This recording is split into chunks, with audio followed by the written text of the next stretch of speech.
that most men live lives of quiet desperation. It's one of my favorite quotes ever because it's true. You're just in this world where you just can't wait to just run away.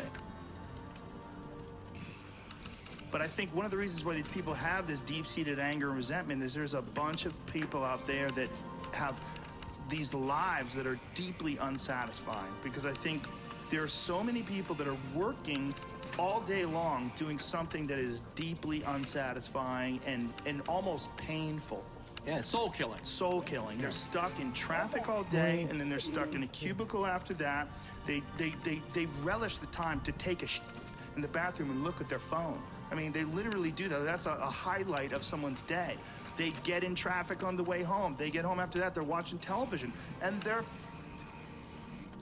if people have a regular day job, if you could just find one thing that you do as a passion project and just keep building on it, just keep watering it, keep adding fertilizer, keep giving it attention, keep giving it focus, and you can escape. You can escape, and you can be self-serving. You could be okay. You're gonna be okay.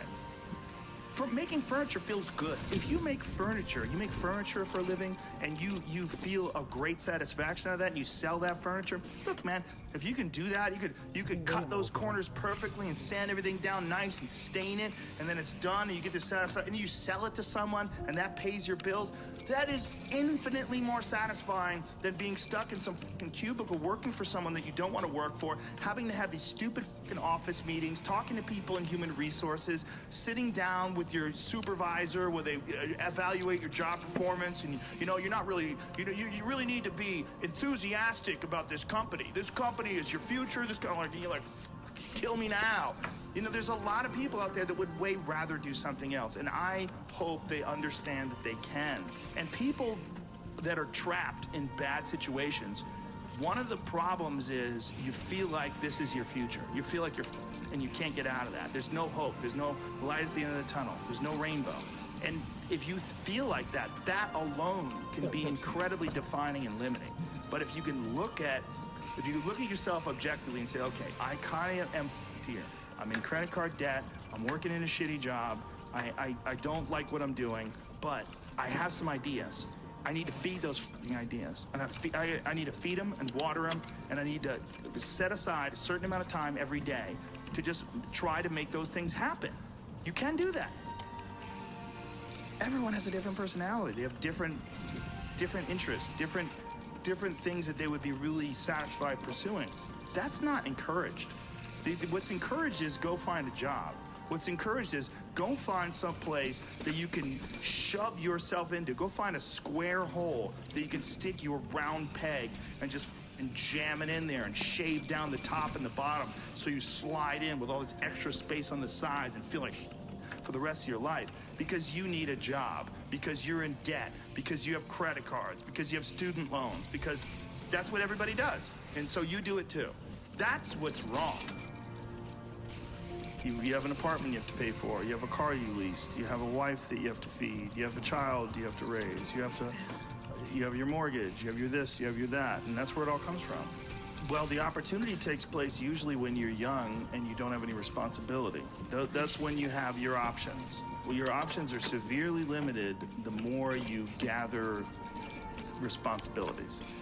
Like, if I had to, as a 51-year-old father of 3, married man, pays taxes, has a house and a mortgage and a business and all that jazz. If I had to quit everything now and struggle the way I struggled as a stand-up comedian, it would never work. But the only way I could be this person now is if I took that chance when I was 21, when I was dead broke and had my cars repossessed and all that stuff. That's the only way you ever get where you want to go. You have to take a path that's dangerous. And most people want to take the safe path. The safe path leaves you stuck in quiet desperation. Almost every time. It's hell. It's hell. But can people just make that change? I mean, yes, look, you can, I believe they but you can. have to plan it out. The way you can change is you have to put aside enough money to give yourself a window. And then you have to have a plan. And you have to spend all your waking hours outside of whatever job you do planning your escape. And you have to come to the realization very clearly that you f***ed up and you got yourself stuck. So whatever you're doing, you have to do it like your life depends on it. And whether it is you're trying to be an author and if you're gonna try to be an author and you're working 8 hours a day plus commuting plus family responsibilities or whatever else you have, whatever time that you have to attack like you're trying to save the world. You're trying to save your life. You don't want to drown. That 1.5 hours a day that you have to write, god damn, you better be caffeinated and motivated. You gotta go. You gotta get after it. And you gotta have discipline. Most people don't have those things. Most people don't understand what it's like to really go for something. And to know that the consequences of not doing that are horrific. I think here's an important thing too. Failure is important. It is important. I think failure teaches you things that you don't learn from success. I think failure gives you an opportunity for self-examination and also gives you a feeling that is very uncomfortable. And that very uncomfortable feeling helps you grow. That when you feel like you screw something up, like when I've had bad podcasts, my podcast has always gotten better afterwards. When I've had bad stand-up sets, I've always gotten better after that because those bad sets motivate you. They give you a perspective like, hey, here's some clear examples of where you fucked up. Yeah, what not to do. Yeah, don't look at these failures as like proof that you suck. Look at them as opportunities for growth. Look at them as opportunities to be motivated to do better. You have to make mistakes. You've been there, you feel it, you understand what it is, and then you have that time to adjust. That's why losing in life is so important. Whether it's getting dumped, getting fired, losing a game, loss. Those feelings where things didn't work out your way, that's important because it lets you know this is the bad feeling that comes when it goes wrong, and you improve, and then it makes the good feelings of victory all the better. And I mean that, in a relative sense, like even getting good at something. Forget about victory. Like making a terrible book that gets rejected by every publisher and then writing a really good one and people accept it and you're like, I got better. Yes, like that's that that's feeling. Interesting, yeah. Those feelings of failure are really critical for your motivation. You see an old person walking down the street, you go, oh, that person's always been an old person. No, that was a baby. That was a baby that became a 90-year-old man. There's a progression that you're not witness to. You don't see it. And that takes place in everything. It takes place in authors. It takes place in comedians and musicians. There is a starting point, and then with time and focus, and as long as you reevaluate and reassess and constantly, objectively look at what you're doing and then pursue it with passion and focus, you get better at things. Don't be scared of failure. I think failure is awesome for you. And that's one of the reasons why, like I said, I like doing things that I suck at. I just feel like people need inspiration and they need guidelines. And if as long as you could just start moving, just get action, like just movement. So for a few months, I was staying with my grandmother who was on death's door she lived like a year or so after I moved out. And she wasn't really aware of me anymore. She was not quite there anymore. And my grandfather, who was struggling to take care of her and just seemed sad. And I remember thinking, man, this life is temporary. Like this experience that I'm experiencing right now as a 24-year-old man, like this is not going to last. Like this is the prime of my youth. And it like hardened my ideas. Like you gotta get going. This is gonna happen to you too. It's gonna happen to all of us. And you think that you're this static thing. Like you stay in the same exact state. It's not true. It's an illusion. All those people that you see that are old people, that are walking down the street with their backs hunched over, that you're going to reach that age someday. It's going to happen. Yeah. And if you don't pay attention and it all goes wrong, you could wind up looking like that guy. You could wind up thinking and behaving like that guy. It is a slow ebbing of the life force of the body that's going to drain you. So, get your fun out. Get your life out. Just live. You got to live. It's fucking coming. And you got to remember, because if you don't remember, you're going to sleep in. If you don't remember, you're not going to get anything done. If you don't remember, you're not going to have the same focus and determination that you would have with the understanding this is a temporary experience. Over time, I've learned that these people, you're not going to fix them. I used to want to fix them when I was young. I used to want to go, hey man, I see what you're doing. Like, dude, don't do that anymore. Listen, just try, just do this and stop doing that and start doing this. And if you just work towards this, you could be successful. And then a week later, the guy's doing the same shit. You're like, okay, Right. I'm wasting a significant amount of my energy on someone who doesn't want to waste any of their energy on themselves. And so managing the community and the tribe that you're in, making sure that you're a good member of that tribe, that you're doing your part. When you're around happy, inspirational people that are successful, it makes you feel better and you get inspired. And if you act on that inspiration, your life will be more fulfilled. And it's not just inspirational in terms of financial success, but in terms of doing difficult things, whether it's running 100 miles, it doesn't pay you a god thing other than the wealth of the knowledge that you can push yourself to such an extreme. Or anything else, whether it's someone who becomes really good at playing chess or someone who's really good at martial arts or whatever it is. There's a great feeling in these overcoming these difficult things. I think a lot of what happiness is a management issue, and decisions that you're making right now, like you could be in a state of mind right now, but you can make some decisions to adjust that, and over the next couple hours, you'll get to a much better place. It's good to treat other people the way you would like to be treated yourself. It's like a golden rule, and there's a reason for it. And that reason is that we're connected in some strange way that we don't totally understand. And unless you are good to other people around you, unless you're kind and friendly and warm and loving, you're not going to enjoy this life. You're just not. You're going to be problems everywhere you go. You're going to have problems everywhere you go. You got to figure out a way to enjoy this life. It's not because of anybody that may or may not have ever existed. It's because that's how you fit in better in the world. That's how you stay positive. And it doesn't have to be some shit that was written 5,000 years ago on fucking animal skins. That doesn't have to be the golden rule because it's old. You know, that's dumb. We need to figure out, like, now, today, what is, you know, the best way to live your life? What is the, you know, there's got to be ways you can be putting forward the most positive energy. I mean, we know objectively what's causing pollution. We know objectively what's causing birth defects, and, you know, and we're taking in too much chemicals and not enough vitamins. We know objectively all this stuff. We know how to organize our world, and yet we don't do it. We know how to organize our health, and yet very few people do it. We know all these things. The right path to, like, being like a happy, healthy person is to do all the shit that we already know you're supposed to do. Take care of your body, take care of your health, take care of your mind, your stress, meditate, be kind to people. We all know that. I mean, you ask anybody, they know how to get by and to be the most evolved version of you that you can be. I mean, it's not like a magical checklist. If you talk to people about it, you said, okay, here you got a person, you want to improve them. What are the things you're going to do to them? Okay, well, if I was a life coach, the first thing I would say is this guy's got to get on a diet that makes him healthy. I don't mean a diet just to lose weight. I mean just healthy foods in your body, many, many vegetables. Start working out your body and get a better sense of, like, how this machine feels when it's moving, it's flowing better, there's less tension in it, your mind feels like relaxed, and you enjoy every single moment of the day better. Step one, everybody knows that step, right? What's step two? Be cool to people. Be nice to as many people as you can. Smile at as many people as you can. Have them smile back at you. Tip well when you go to restaurants. Just do the most you can. Be as nice as you can, and just still manage to not have people walk all over you. Just get through this life as nice as you can.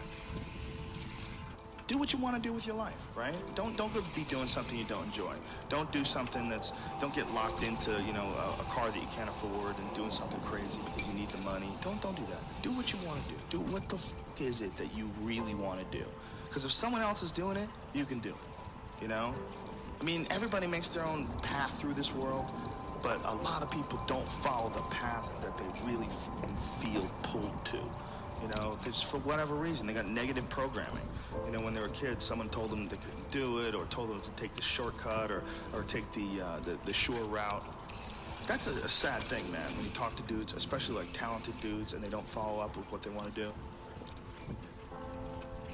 You know, it sounds like really hippie, but true happiness comes from making other people happy.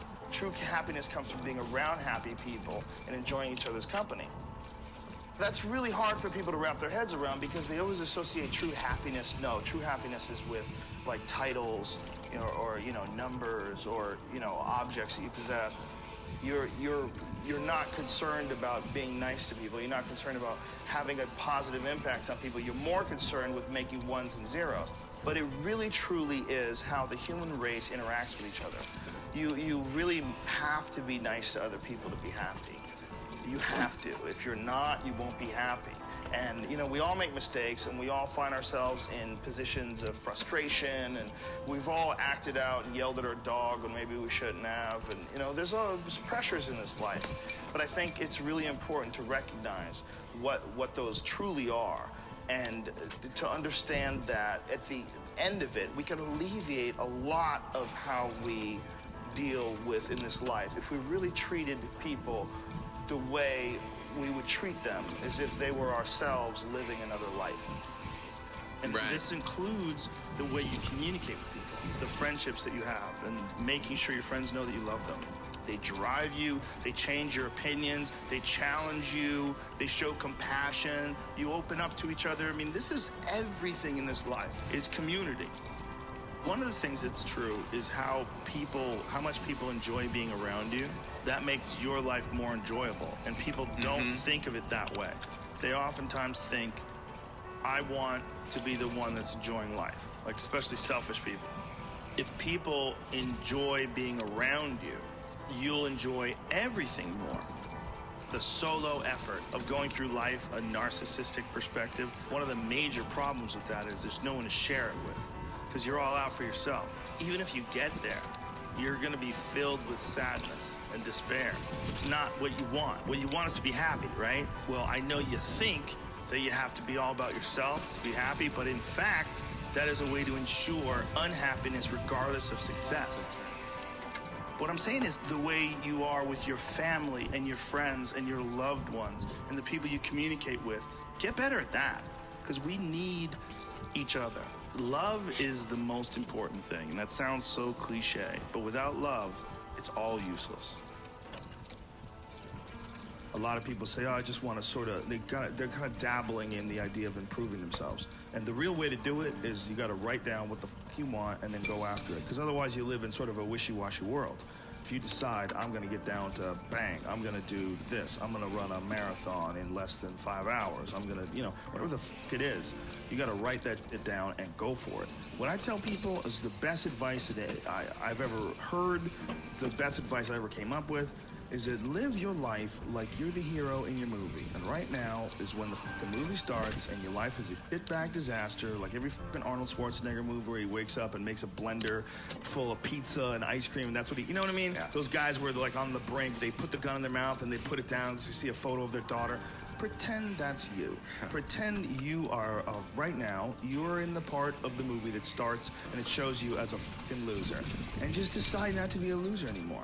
Live your life like there's a documentary crew following you around and you are analyzing your own behavior. Do what you would want to do so that your kids one day would look back at it and see that documentary and look on it with pride. Like, wow, my dad was a bad motherfucker. He really did what he had to do. Wow, my mom really got her together. I love a success story, but even more than a success story, I like a dude who fucks his life up and then gets it back together again story. Those are my favorite stories. And the way to do that, you gotta write it down. You gotta think that you are the hero in your own fucking movie, and then you gotta sit down and you gotta write it down. Write down what you need to do. Most people play the role of the victim in the movie, right? Sure. Yeah, this life is fucking me over, man. I could have had this and I should have had that. And why does this guy get that? And why does that guy get this? And all things that are completely unrelated to you. Yeah. All things that you find other people's success is a downfall in your own existence. Instead of being inspired, instead of choosing to be positive, instead of like improving constantly on the direction of trying to achieve whatever you have written down, you just sit around and spiral, you know? There's nothing more miserable than sitting around someone who's fucking complaining all the time. It is one of the most annoying things ever. Everybody hates it. When someone just sits around and they complain about their life and they don't do jack shit about it. And you tiptoe around it, you don't know what to say. Well, she gets upset when you bring that up. I don't want to bring that up. And you want to go, you fucking crazy, you know what's wrong with your life. Yeah. Stop announcing it to everybody else and go out and fix that. Well, when I was 21 and I was first starting to do comedy, that's when I was really devouring as much of it as possible, because I was trying to figure out like how to not be so lazy, how to be motivated, how to get done, and how to like find the correct path and think about things correctly. I would follow all this personal power, like you had workshops that you would do, like little like notebooks and shit. fill out and things to talk about and things to concentrate on. Like, if you did do it, it would help you. But really what it's all about is just getting it together and moving. Just go do something. Just doing it. Just doing it makes you do more. Like, do more hard, it makes you do more hard. Yeah. Understand that you want it bad, so you're willing to put in the work and do things you don't want to do. It's what makes you have that confidence that you know how to push through. And the mentality that I'm the type of dude who gets done. Like, I'm not gonna waste my day just sitting around a hotel room. No, I'm gonna go to work. That's what I feel like is missing from a lot of people that are getting into motivational this and motivational that. They ain't doing shit. You gotta go do something. That's the number one thing, right? Is fucking action. Take action. Well, I think the one thing that discipline definitely does help you with is it helps you get things done. And when you get things done, when you actually do things, you have more success. If you have more success, and sometimes a big part of success is just not being fucking lazy and just doing it. Yeah. That's like 90% of it is just showing up. Get there and start working. Like, you're not gonna feel perfect every day. If I only worked out when I felt good, I'd be a fat fuck. Because there's a lot of days I don't want to do it. It's pretty much the same with everybody that actually gets good at something. There's got to be those days you push through, and they're probably going to be more numerous than the days you don't. And so the benefit of discipline in my eyes has always been that through discipline I get things done. I always say that I'm like the most lazy, disciplined person I know, because I don't want to do it. Yeah. But I always do, you know, and that you have to sit down, you have to overcome resistance, and that the pro goes to work. And it doesn't matter if you're sick, it doesn't matter if you have kids, it doesn't matter what, you're a pro and you go to work. And that just, it puts it in your head that this is what I do. This is what, and you have pride in that. You know, and you're doing the work. Yeah. And out of that work, gems blossom. Yep. Little things, but you might have a day where you just write nothing but dog. So what? Show up again tomorrow. And tomorrow out of that dog, a flower will emerge. You never know. And that's the only way to really develop your potential 100% in anything.